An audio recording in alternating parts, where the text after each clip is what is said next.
investimento anjo, de investimento em tecnologia, especialização, empreendedor linear, de investidor mão na massa. Economia do cenário do investimento anjo no Brasil. People to Biz. Olá! Bem-vindo, bem-vinda a mais um People to Biz, Pessoas e Negócios. Você pode acompanhar nossas entrevistas pelo meu perfil no LinkedIn, Luiz Cláudio Alan, e nos canais da People to Biz no Spotify e aqui no YouTube. Ele já estudava no Vale do Silício em meados da década de 80, quando a indústria da internet, como conhecemos, ainda não era sequer um protótipo na prancheta dos empreendedores de tecnologia. Engenheiro mecânico formado em Stanford, naquela época nem em seus mais treslocados sonhos imaginava que um dia se tornaria um dos principais empreendedores do comércio eletrônico da América Latina. Na verdade, podemos dizer que ele foi um dos inventores do varejo digital na região. Quando o pai ficou doente, decidiu retornar ao Brasil e acabou trabalhando no mercado financeiro, período que despertou sua vocação para a administração de negócios e para o empreendedorismo. Decidido a aprimorar seu conhecimento técnico, voltou para Stanford para fazer MBA e, ao retornar, encontrou um ambiente fervilhante, um caldeirão que borbulhava os primeiros anos da nova economia. Assistindo de camarote o nascimento dos primeiros unicórnios americanos, acabou sendo convidado para abandonar o sonho americano e retomar a vida no Brasil para liderar a construção do primeiro marketplace latino, que anos depois, assim como viu acontecer com várias empresas no Vale, fez seu IPO e se tornou um dos negócios mais poderosos da internet latina. Nosso convidado desta semana é Stélio Toda, cofundador do Mercado Livre. No ano passado, depois de muito refletir e concluir que já tinha cumprido seu papel na liderança da empresa, ele decidiu deixar a cadeira da presidência para ocupar a posição de conselheiro e advisor. Com resultados financeiros bastante expressivos divulgados no último trimestre, Stélio pontua que o balanço positivo é reflexo da estratégia de diversificação de frentes de negócios, estruturada a partir do profundo conhecimento que reúne sobre seus vendedores e consumidores. O Mercado Livre nasceu como uma retail tech e hoje é também uma fintech através do Mercado Pago, uma logtech com a Mercado Envios e uma edtech com a Mercado Ads. Sua maior aposta? Apoiar o ecossistema com capital para gerar cada vez mais negócios no e-commerce. Podemos aumentar muito nossa oferta de crédito, disse ao falar sobre a visão de futuro da companhia. Confira agora os principais trechos da entrevista. Bom, obrigado, Stélio, pela oportunidade. Teu nome se pronuncia assim mesmo, Stélio? Isso, perfeito. E só uma curiosidade, de onde vem esse nome? Porque você é nome brasileiro, carioca. Eu sou brasileiro, carioca, e esse nome é grego. É um nome até na Grécia relativamente comum. Não. Seus pais tinham alguma pessoa que foi importante na vida aí da minha mãe, ela então resolveu homenagear. A gente trabalha muito aqui na People to Biz a questão da marca pessoal, né? E quando se tem um nome tão diferenciado, isso acaba sendo um carimbo na tua própria, na tua própria jornada, né? Geralmente não me confundem com ninguém. Você estudou na Escola Americana do Rio de Janeiro e logo que terminou o ensino médio decidiu cursar Engenharia Mecânica em Stanford, onde se formou. Você acredita que esse teu contato desde muito jovem com a cultura do Vale do Silício foi determinante para você empreender no mercado de internet e tecnologia? Foi sim, Luiz Cláudio. Eu acredito que se é na formação que a gente tem na escola, na universidade, ou nos empregos que a gente passa, ou na vida pessoal, com pessoas, com seus pais, com pessoas que são importantes para você, mentores. Eu acho que tudo isso serve como ferramentas depois para aquilo que a gente vai fazer, né? Eu não sabia, mas eu estava assim me preparando quando eu fui para o Vale do Silício, para o que veio a ser depois uma carreira empreendedora. Na minha cabeça, quando eu fui, inclusive, eu fui para cursar engenharia, porque eu era bom em matemática, em exatas, e não porque eu tinha assim um grande sonho de um dia ser um engenheiro, de que eu gostava de desmontar as coisas, esse tipo de história. Não era isso, era mais por uma questão de aptidão. Eu tinha uma noção de gestão, porque meu pai era um empreendedor que tinha um negócio, um comércio, onde ele tinha funcionários, ele tinha uma experiência gerindo pessoas. Seu pai era empreendedor em que área? Loja, teve lanchonete, loja de discos, teve lanchonete, teve uma empresa de turismo, com ônibus de turismo. Foi na loja de discos que realmente teve talvez o negócio mais bem sucedido. Era na época que se comprava, né, música em formatos de LP e depois de CD. A loja dele chegou a ser uma grande referência para a música importada, né? Então, segmentos como pop, como rock, como jazz e até música clássica também. O que eventualmente seria um caminho natural teu, né, de trabalhar com teu pai, na verdade você buscou um outro caminho, foi estudar em Stanford, né, enfim, uma super universidade, e muito por essa sua paixão pelos números, e antes de se envolver com o mercado de internet e tecnologia, você atuou no mercado financeiro, né? Como é que foi esse período aí no mercado financeiro? Foi algo que te encantava, que te trazia paixão, era algo que você gostava de fazer? E aí, por que da decisão de sair do mercado financeiro para aceitar o convite de ajudar na fundação do Mercado Livre? Legal. Assim, quando eu termino, então, o meu curso de engenharia, eu fiz depois o mestrado na sequência, foram 5 anos, eu saí com bacharelado e mestrado em engenharia mecânica. Eu ainda cheguei a trabalhar um tempo no Vale do Silício, numa empresa que, como engenheiro de vendas técnicas, mas como engenheiro, e era um momento ali onde a gente ainda via que o hardware era o que predominava no Vale do Silício, né? As empresas de software normalmente criavam software para fazer o hardware funcionar.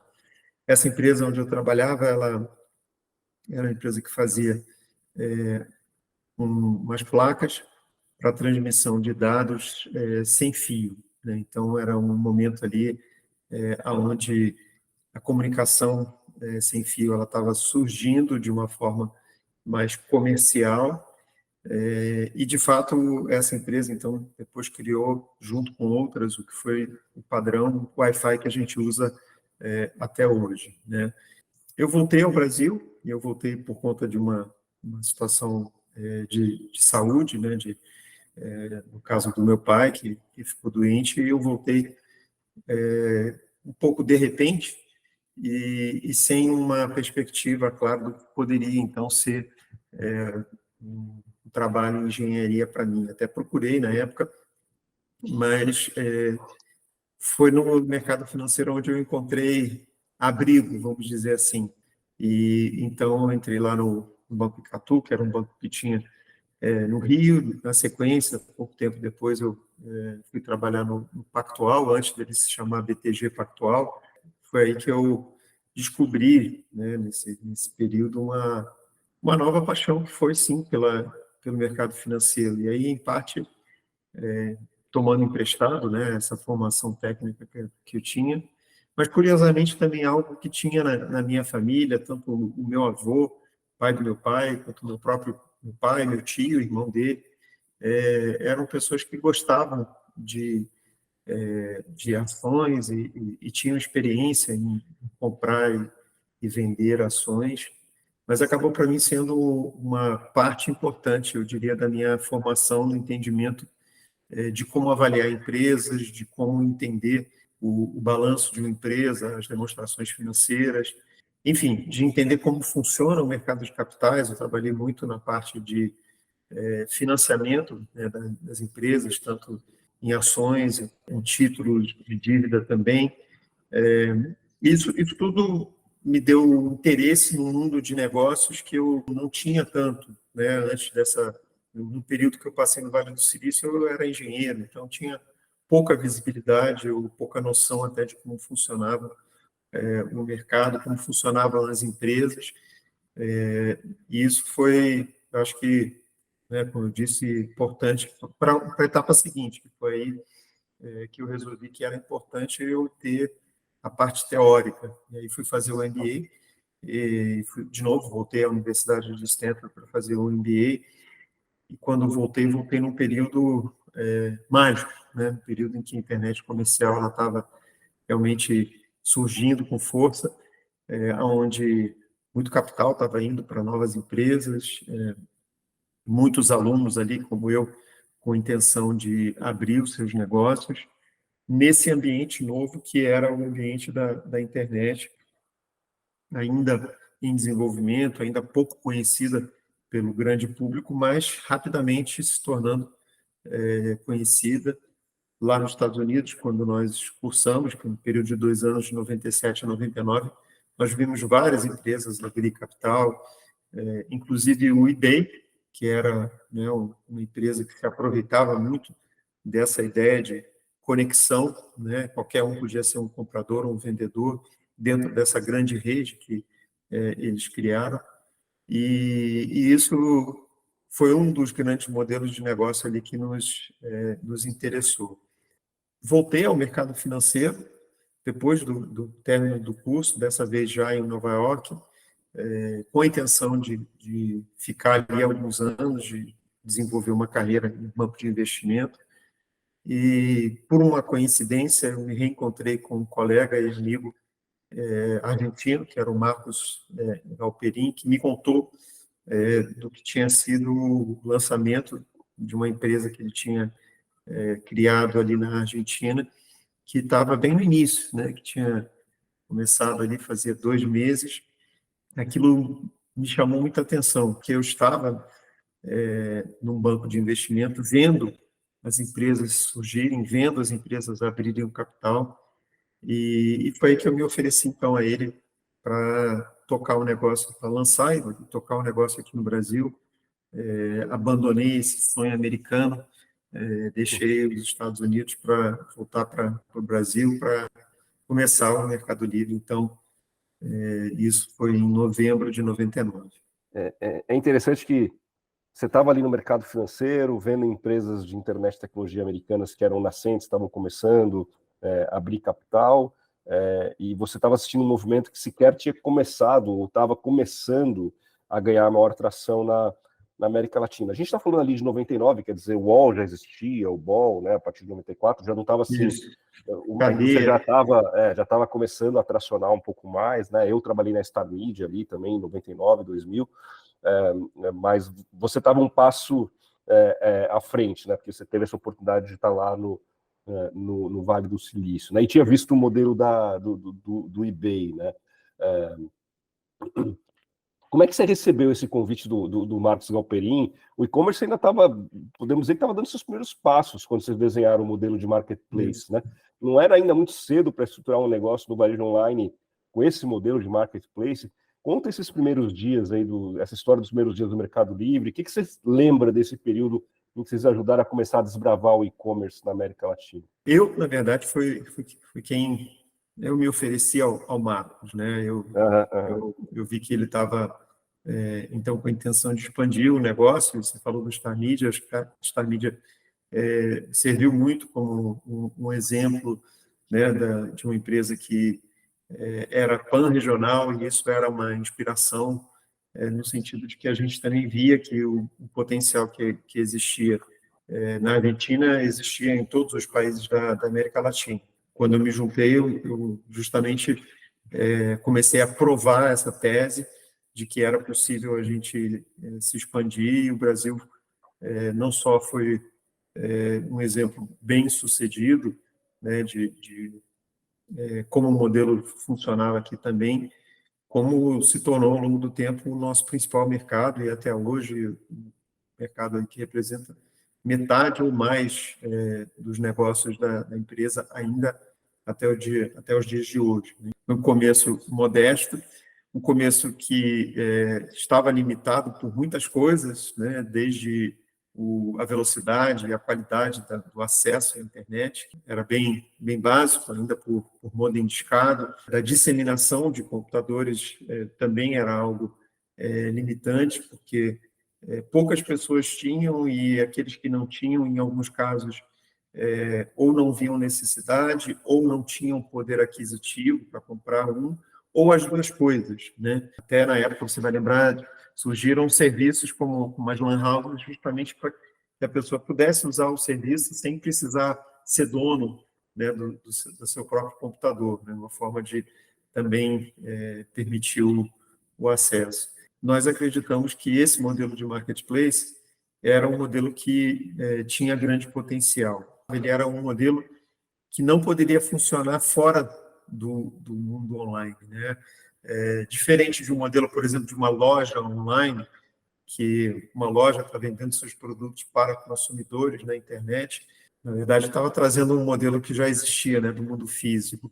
O modelo de marketplace era um modelo realmente muito característico de uma rede descentralizada. Qualquer um, então, poderia se tornar um vendedor nessa rede, ou um comprador, ou as duas coisas. Você podia também comprar e vender. Apesar de ser ainda muito incipiente, muito pequeno, ao longo do tempo a gente foi ganhando alguma atração, né? Ao longo do tempo a gente via mais vendedores anunciando mais produtos, atraindo mais compradores, gerando mais transações, e esse ciclo virtuoso ele começava então a tomar aí essa atração, o número de transações que acontecia por dia, por semana, por mês, isso ia numa crescente, numa curva ascendente, mas essa inspiração que eu tinha visto, né, do potencial que eu tinha visto ali nos Estados Unidos, me fez acreditar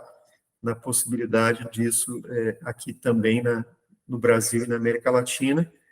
De novo, apesar das limitações de infraestrutura, apesar da gente estar começando ainda com um público que era relativamente pequeno, mas vendo, né, alguns indícios de que a coisa tinha futuro.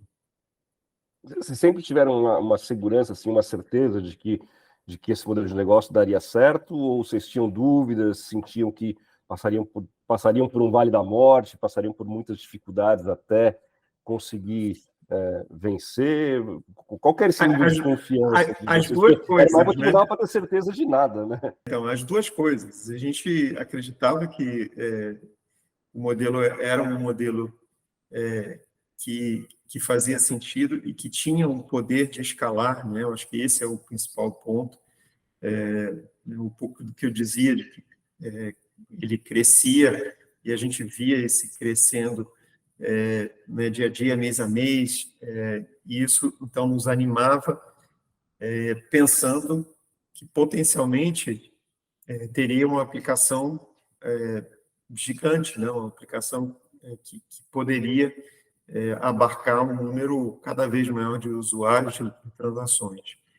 Então, isso era uma crença forte que a gente tinha, que essa tecnologia da internet ela iria gerar um impacto muito grande nos consumidores, né, e na vida das pessoas.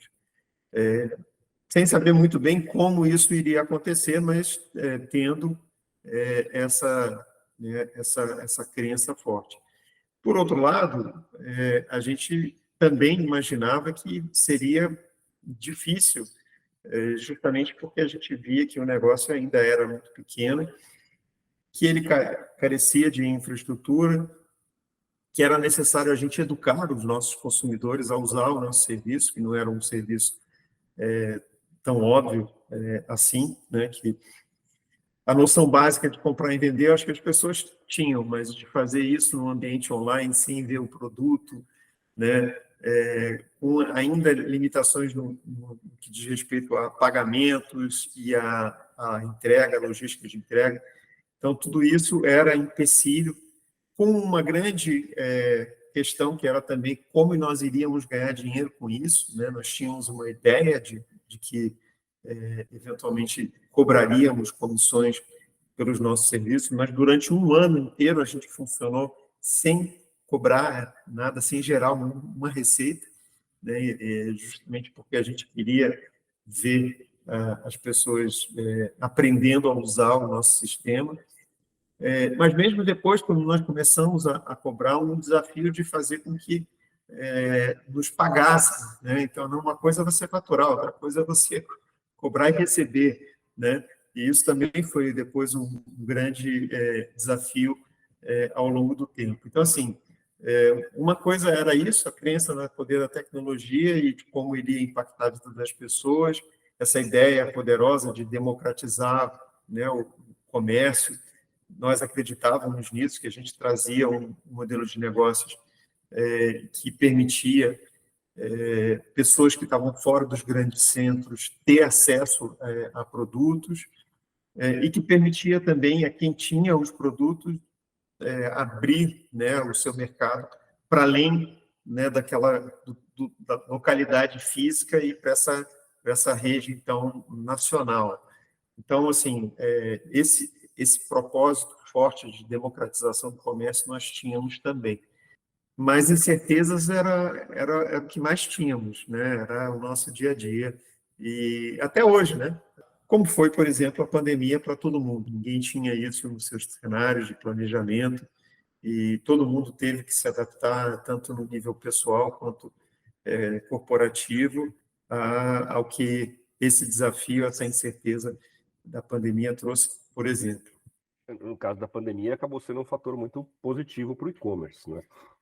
Foi, mas quem conseguiu capturar melhor foi quem estava mais bem preparado até para isso, né? Em alguns casos, pegou de surpresa algumas empresas que ainda não estavam, não acreditavam tanto, ainda não estavam tão preparadas para isso. Em outros casos, como o nosso, em que a gente tinha até se preparado bastante para crescer a nossa rede logística, nós fomos surpreendidos, como todos foram, mas trouxe, sim, um crescimento, um avanço importante para a gente.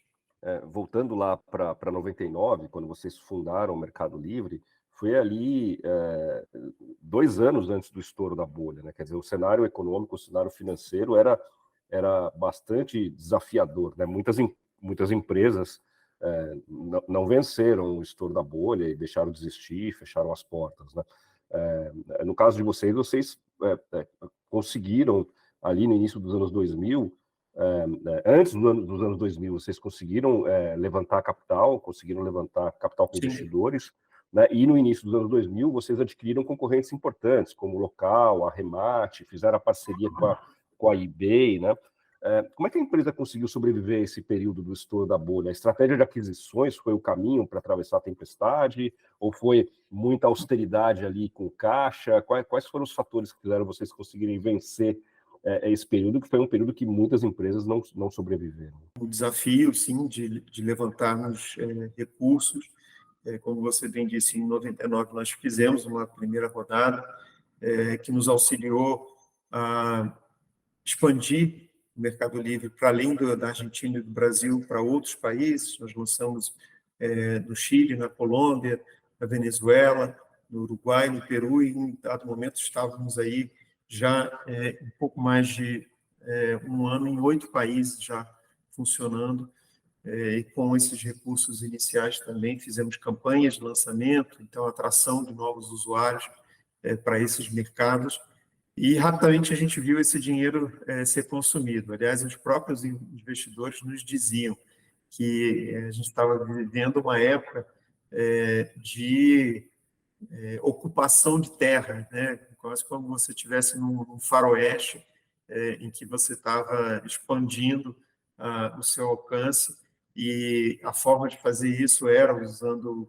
os recursos para investir em marketing, às vezes até marketing fora da internet, marketing offline, e então isso fez com que nós consumíssemos rápido esses recursos e fosse necessário, ali no ano 2000, a gente já precisar levantar uma segunda rodada.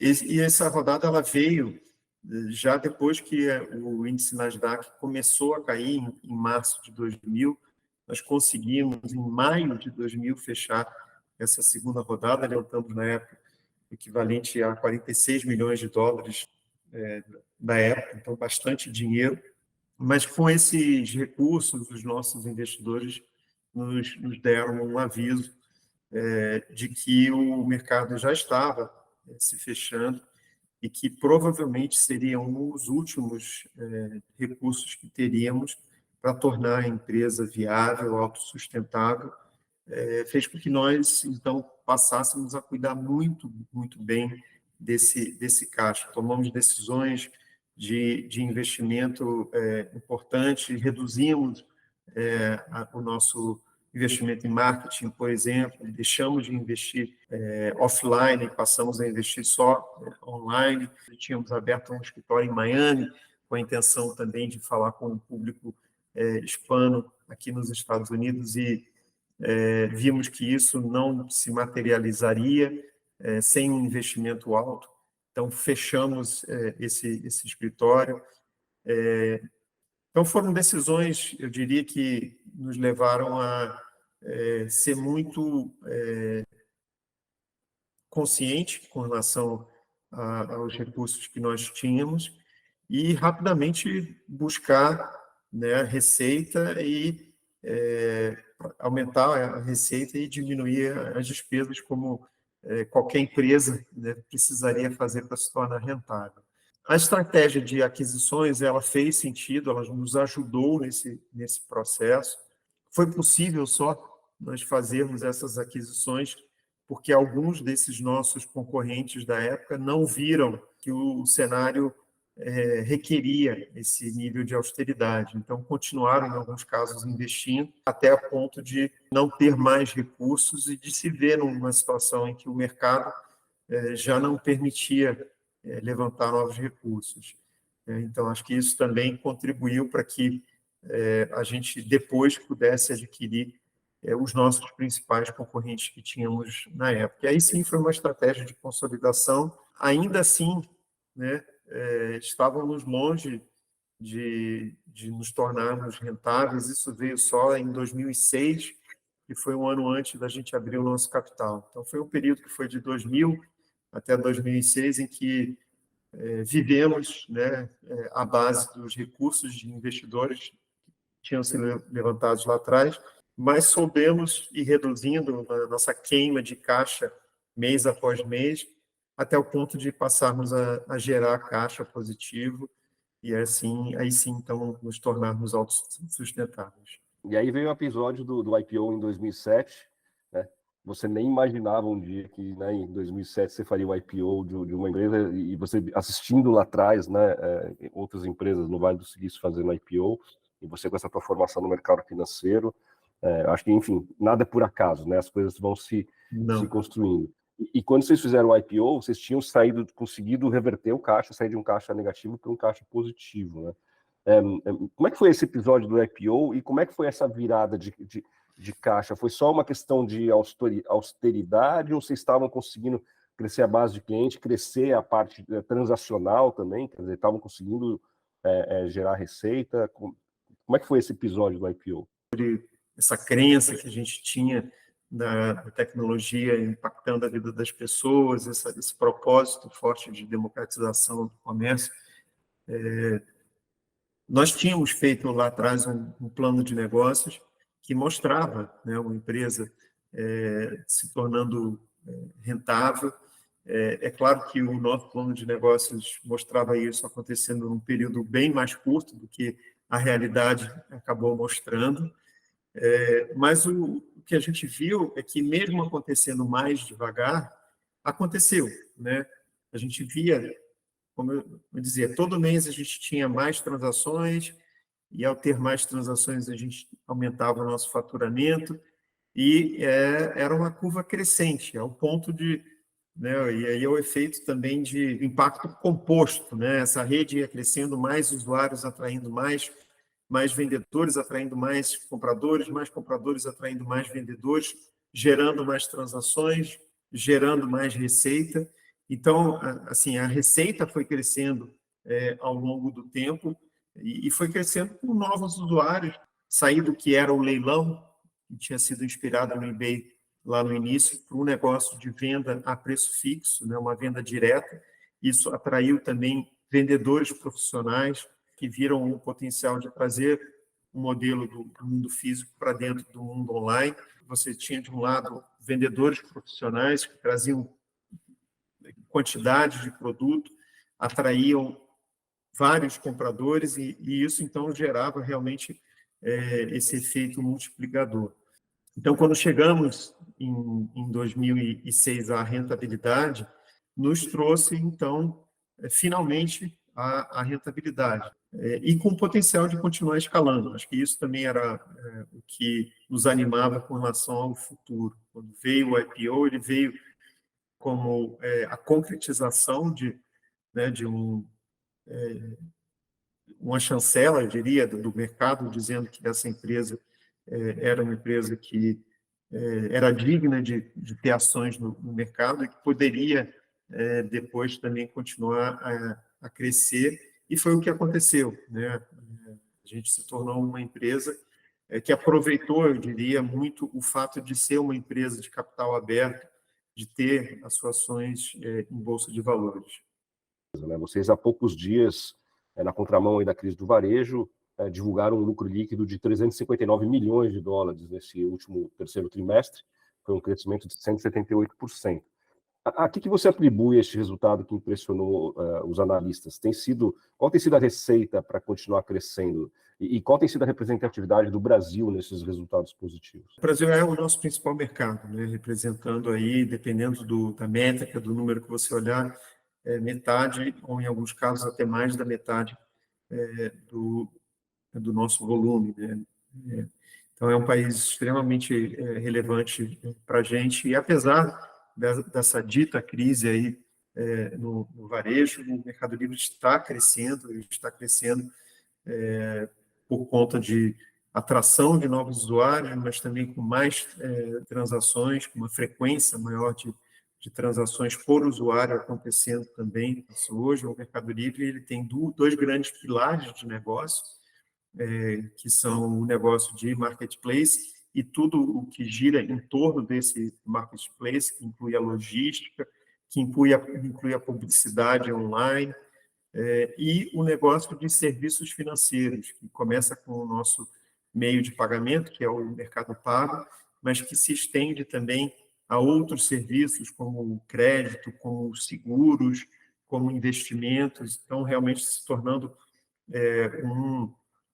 um banco digital importante aqui dentro. Então, quando a gente fala desse número importante de geração aí de receita e lucratividade do Mercado Livre no terceiro trimestre, a gente está falando da empresa como um todo, e não só desse crescimento que acontece no marketplace, mas também do crescimento que acontece nos serviços financeiros.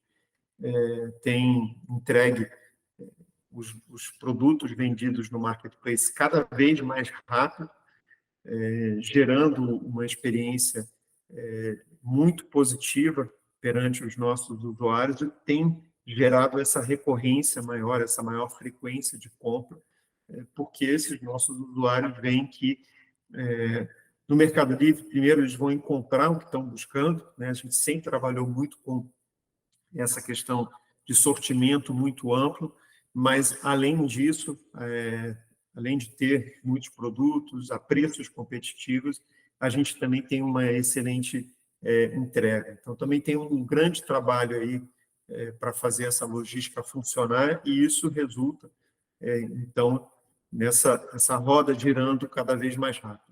Começou como uma retail tech, se transformou também numa fintech, também numa logtech. Vocês, inclusive, olham inclusive para segmentos, para mercados bastante disruptivos. Vocês estão no mercado de criptomoeda, por exemplo, né? Sim. Por que essa decisão de trabalhar com criptomoeda, um mercado que aparentemente é um mercado de alto risco? E a criptomoeda hoje, ela é acessada por milhões de usuários, não só no Brasil, mas na América Latina, na nossa plataforma.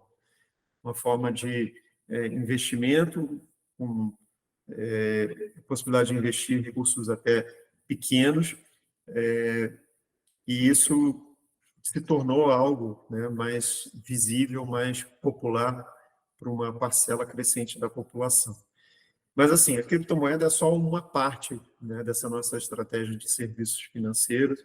A gente viu lá atrás o Mercado Pago surgir para resolver um problema de fricção, de dificuldade dentro do marketplace, e a história do Mercado Pago, apesar de nascer dentro do marketplace, ele cresceu, se tornou um serviço que a gente viu que era possível disponibilizar para terceiros, além da nossa plataforma de marketplace, depois de se lançar a outros players no mundo online, ele também se lançou no mundo físico, né, com as maquininhas, com os códigos QR, e então os serviços também se disseminaram hoje para uma parcela ainda maior da população, inclusive pessoas que nunca tinham tido contas em banco, passam a ter em serviços como o do Mercado Pago, pela forma simples, básica que a gente oferece ali para a pessoa ter uma conta remunerada, por exemplo,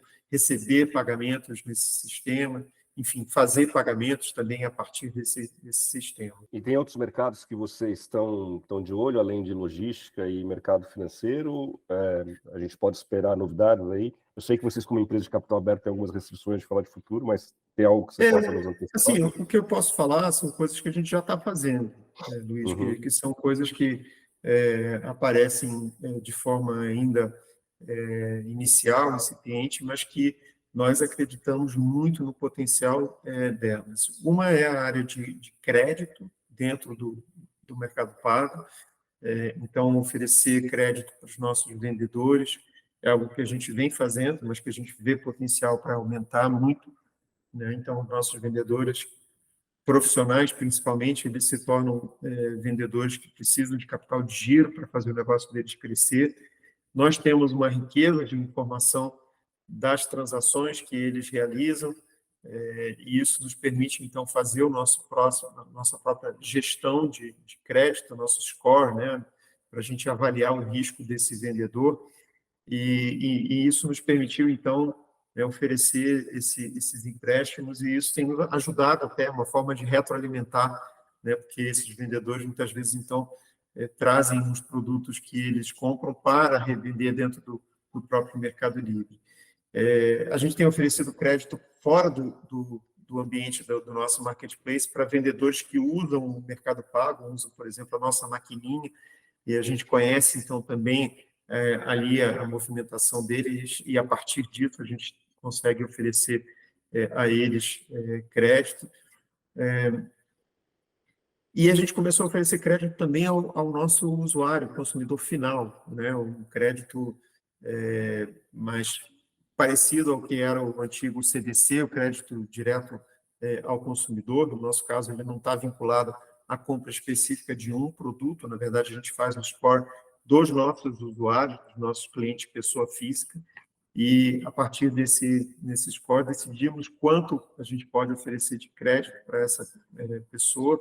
É um crédito direto que ela pode usar para fazer uma compra no Mercado Livre. Estamos trabalhando, obviamente, com cartões de crédito também, que é uma forma de oferecer crédito também bem conhecida, em alguns casos acessando pessoas que não tinham a possibilidade de ter cartão de crédito até então.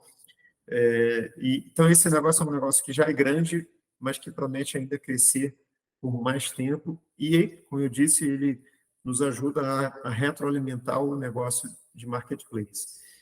E eu diria que a outra área de muito interesse para a gente é a área de publicidade, né? Você falou em fintech, logtech, e a gente tem a adtech também do Mercado Livre, que é o nosso Mercado Ads, também com a riqueza de informação que nós temos dos nossos usuários. A gente tem a possibilidade de segmentar as nossas audiências, de oferecer isso para anunciantes poderem trabalhar com o nosso público dentro da nossa plataforma.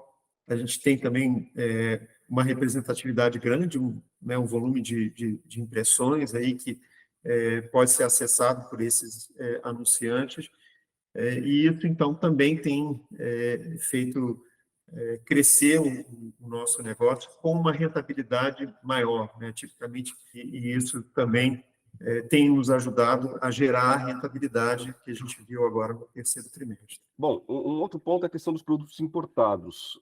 O governo federal zerou recentemente os impostos para produtos importados por pessoas físicas, que à primeira vista beneficia diretamente concorrentes como Shopee, Shein, Alibaba. Como é que o Mercado Livre enxerga esse novo programa de tributação? É uma nova frente de oportunidades no mercado de importados? Então, a gente, enfim, aderiu aí ao sistema do governo para a gente poder fazer isso de uma forma regular. Esse é um serviço que a gente já oferece em outros países que são mais abertos, né? Então, por exemplo, Chile, Colômbia, México são países que têm alíquotas mais baixas para a importação, que tem já um mercado mais aberto para esse comércio transnacional, né? O Cross-Border Trade, o CBT, e nesses países, esses produtos importados já têm até uma representatividade que é maior do que, por exemplo, o Brasil, ou até mesmo a Argentina, que é até mais fechado do que o próprio Brasil.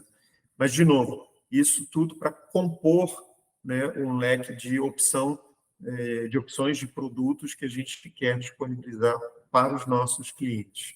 No ano passado, você deixou a posição de presidente do Mercado Livre para se tornar advisor da companhia. Por que você decidiu deixar a operação? Quais são os seus planos a partir de agora? Você comentou que agora você está passando aí uma temporada nos Estados Unidos, eu não sei se é um período sabático, ou você está olhando para novos negócios. O que você pode nos contar dessa nova fase aí do Stellium? Legal.